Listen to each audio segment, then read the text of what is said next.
católica.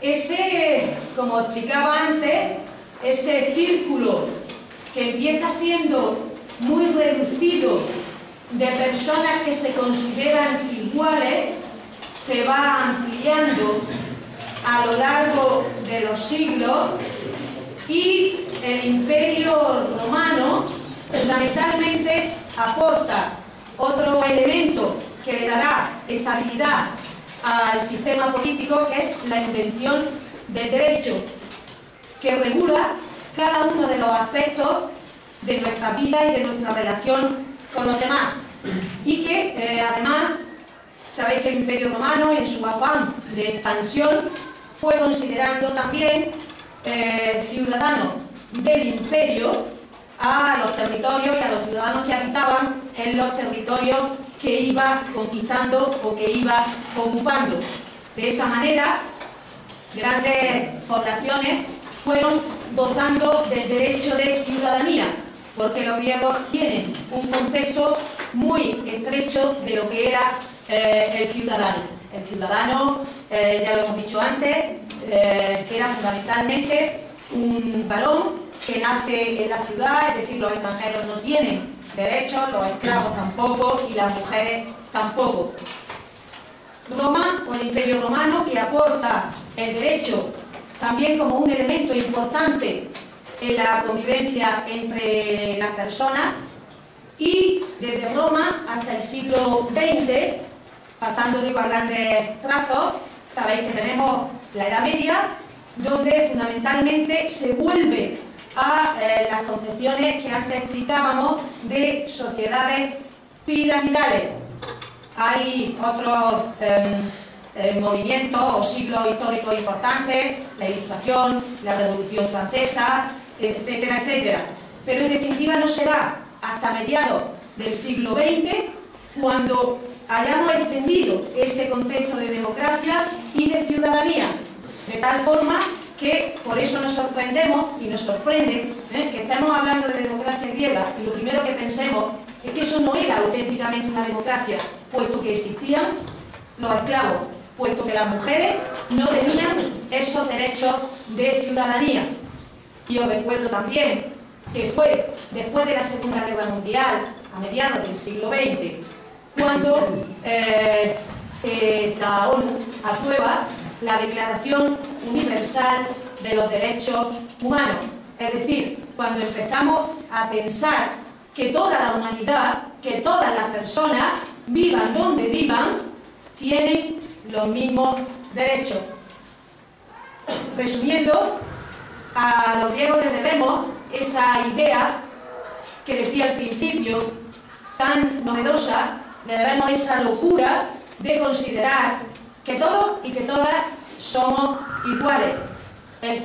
Sin ese primer impulso, seguramente viviríamos bajo otros regímenes distintos.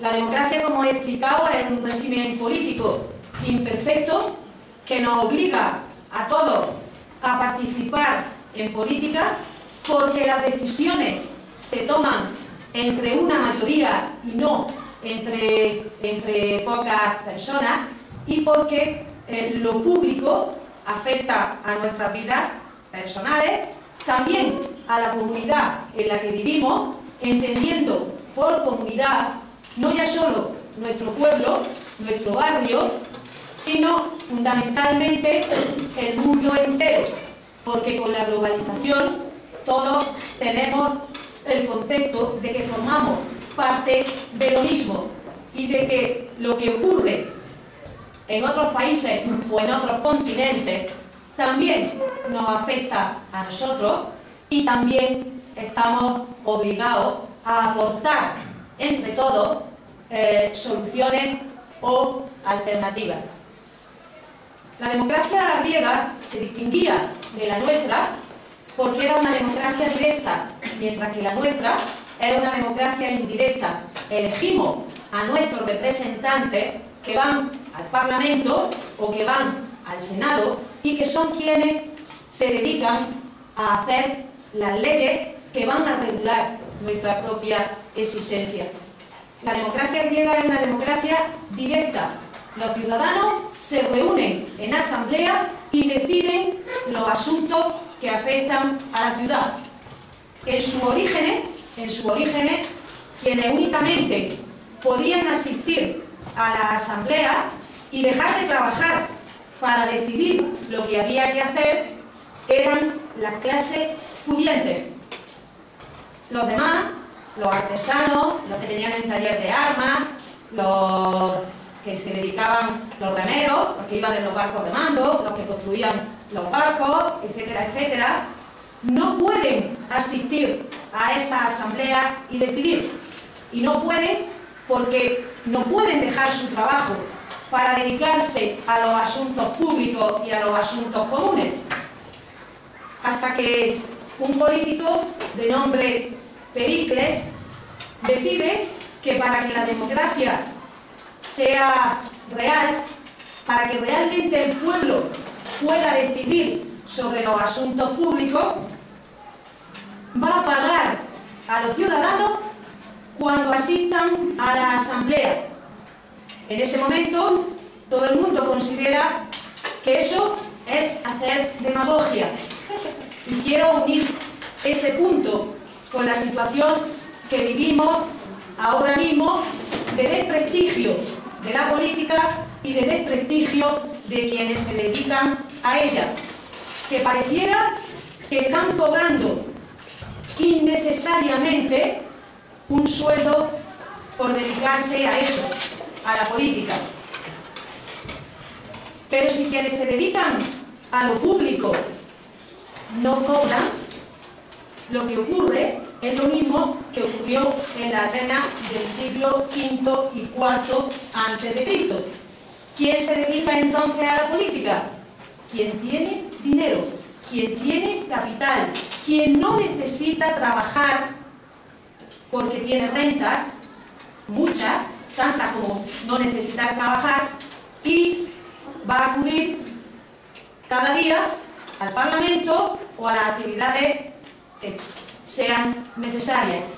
Sabéis que en Castilla-La Mancha los parlamentarios que han sido elegidos por los ciudadanos y por los ciudadanos y por las ciudadanas no reciben sueldo alguno.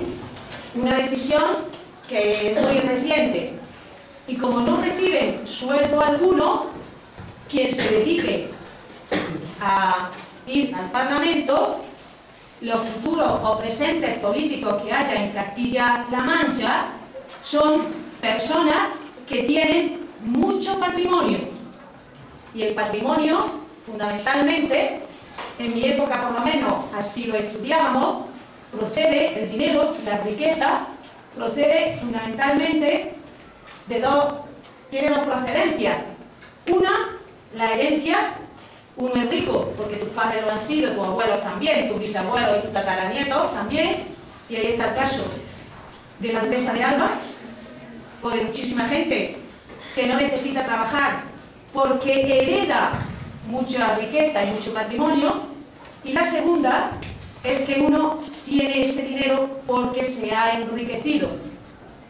La mayor parte de las veces uno se enriquece también gracias al trabajo, en este caso de la sociedad en la que vivimos, gracias al trabajo y a la explotación de muchas criaturas que no tienen tampoco ningún derecho ni civil, ni político, ni de ningún tipo. Así que cuando nosotros sabemos que Zara o que Amancio Ortega o que la que fue la mujer de Amancio Ortega son los ciudadanos o algunos de los ciudadanos más ricos de nuestro país, sabemos a ciencia cierta que eso es así porque tienen miles de fábricas en otros países donde los trabajadores y trabajadoras tienen menos derechos que los trabajadores y trabajadoras españolas y donde se les paga menor salario.